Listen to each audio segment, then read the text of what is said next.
ఎప్పుడన్నా మీరున్న స్థలముల్లో యేసుని గురించిన వార్త ప్రకటించారా?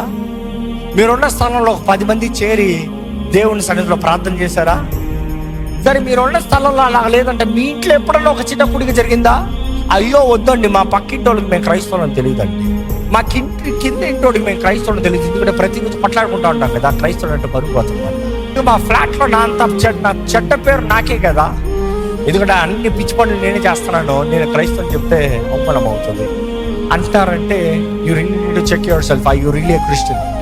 ఎందుకంటే ఆ సంఘము చూసినప్పుడు వారు కలిగిన ప్రతి దాంట్లో వారు క్రీస్తు మహిమార్థమే బ్రతికారు. when they said క్రైస్తవుడు చంపేస్తాను, క్రైస్తవుని చూపిస్తున్నాడు. క్రైస్తవుడు తిండి లేదు, పర్వాలేదు, నేను క్రైస్తవుడు బ్రతుకుతున్నాను. క్రైస్తవుడుగా సోన్సో అయినా పర్వాలేదు. ఈరోజు తరం ఏమడుగుతున్నారు తెలుసా? ఒక చిన్న కార్యము ప్రభు వారు అడిగింది వెంటనే జరగకపోతే దేవుడు అంటే నాకు ఎందుకు కష్టం అని అడుగుతున్నారు. ఆ రోజుల్లో ఉన్న వారు ఈ రోజులాగా కంప్లైంట్లు చేయలేదు. They never questioned like this. They were ready to die.